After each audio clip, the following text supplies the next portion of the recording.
Ubisoft and Assassin's Creed Shadows. The culmination of what happens when you replace 90% of your company with women on periods, and then you proceed to hire people who describe themselves as dedicated black slam pigs and allow them to actually make decisions. Great.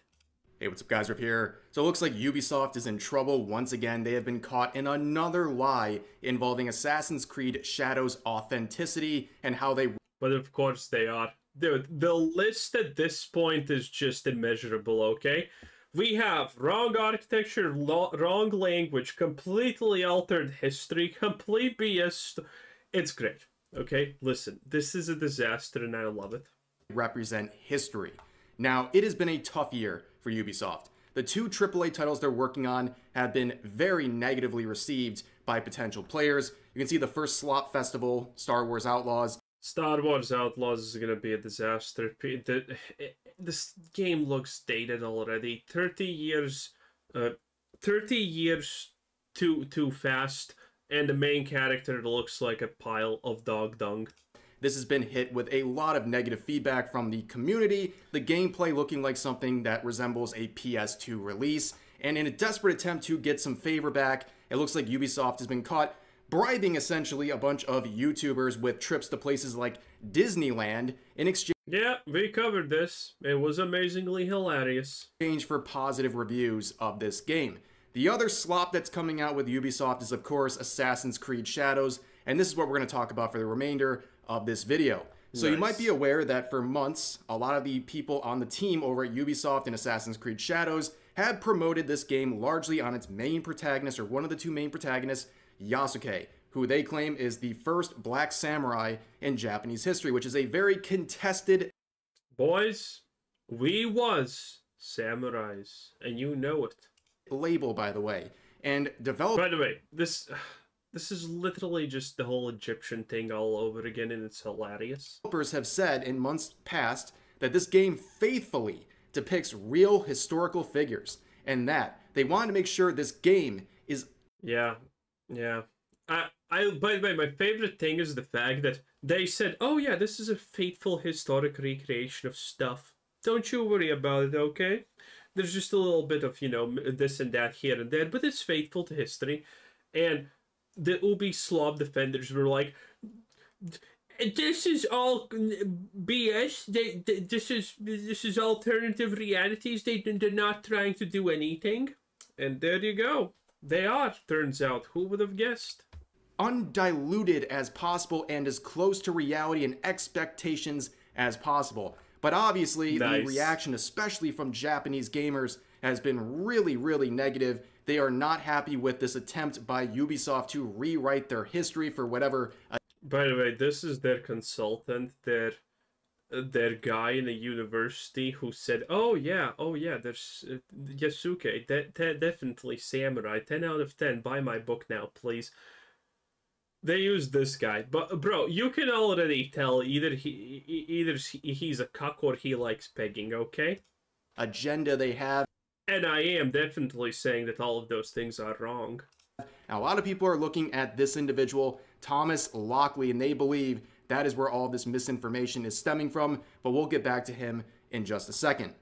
So back in late July, responding to those criticisms, Assassin's Creed would release an official statement, and curiously, they would say, in complete contradiction to previous statements... Bro, this statement was absolutely great. Effectively, I'll summarize it for you if you missed it. We did nothing wrong. If you're mad, that's on you. Everything is fine. Stop complaining. Pretty much an accurate summary. They would say their intention has never been to present any of their games as factual representation of history or historical characters. A lot of people are calling out the hypocrisy of that based on the previous statements I just showed you. Now you might be getting some kind of a whiplash here because we're going at this whole thing again. So 2 days ago, it was presented by the lead producer of this game that Assassin's Creed Shadows wants to commit to being as authentic as possible in their attempts to appeal to a global audience. Now, this is pretty crazy. You can see the interview was from 3 days ago, And the lead producer would go on to leave some pretty interesting quotes. Number one, they would discuss some of the architecture and designs that they're hoping they can start getting right, because it seems that they went into this without a very good understanding of what Japanese culture and architecture and things like that look like. So now they're scrambling because they've been caught by many people making inaccurate versions of Japanese architecture, including using Chinese architecture and other things to represent. Yeah, I was gonna say that. Okay, listen. If you want to piss off the Japanese and Chinese, and because this works vice versa perfectly, just say that there's no difference between them. Say that the Chinese architecture is the exact same as the Japanese architecture, or vice versa, and see how it goes. See how it goes, because it's gonna be great. Feudal Japan, it's a clear mistake and a lack of knowledge on their behalf. But this is the really interesting quote we're going to look at for a second. Here is the lead producer saying, obviously when we make a game, we are trying to appeal to a global audience. Since we are making a game in Japan, we do hope to appeal to more Japanese players. So it is very important that we try to be as authentic as possible. We come from a humble position of, we don't know anything and we need to learn everything from scratch. We are making sure we respect things because that is something very important to Japanese. Of course. Who could ever doubt this sentence? Are you mad doubting Ubisoft and what they say? How dare you? Yeah, they're treating us like we're you know, two IQ average Ubisoft enjoyer individuals. That's personally offensive in my book. Japanese people, as it is in many other countries. When you come in, you don't want to come in as if you know everything. We want to build something that when they see it, they'll play it and they'll recognize their own country. This is an outrageous statement, another contradiction, another right turn on their approach to history. I'm sure they're gonna recognize their own country when they play as the glorious Yasuke, and they see how all the Japanese bow down to him, and the ones who don't get their head smashed in with a foot very honorably. I'm sure they're gonna love this. Historical accuracy. They're now saying they want it to be as close as possible to respect the global audience, but mainly Japanese gamers. Why do you think they're doing that? It's, of course, damage control. This is a desperate plea to Japanese gamers. So they're trying to say, basically, please play our game. We'll try to get it historically accurate. However, the entire foundation of this game... Isn't this completely too late, by the way? At this point, I'm pretty sure they can't even change anything, even if they wanted to.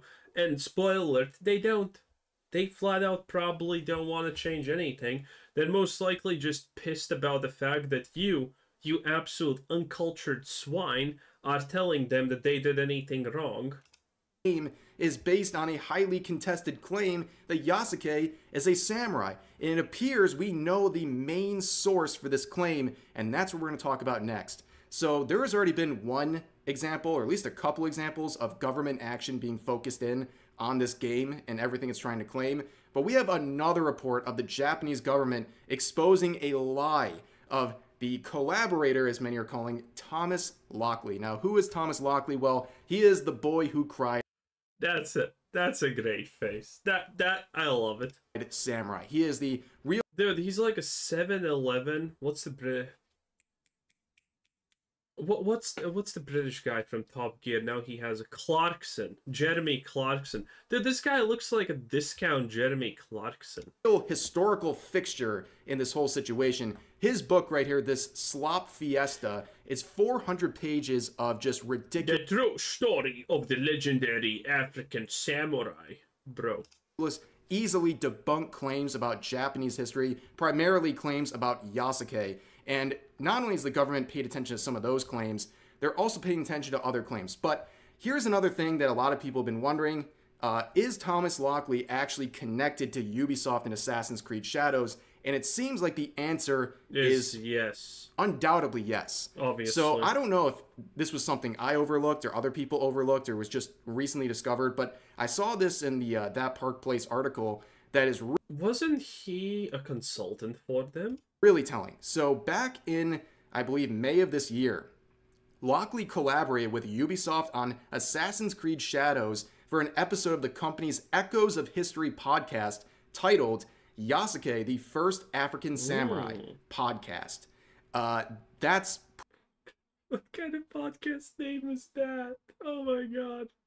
This is so pathetic. pretty clear that they are paying attention, not just paying attention, actually collaborating with Thomas Lockley. And you can see they describe everything that is reminiscent of the passages of his book. And they make it clear, too, during the podcast that Echoes of History is a Ubisoft broadcast. So that is a clear connection between the podcast and Ubisoft, and also this podcast with Lockley, obviously because he collaborated with them. And really, it seems like this was the same point a lot of this has been centered around to.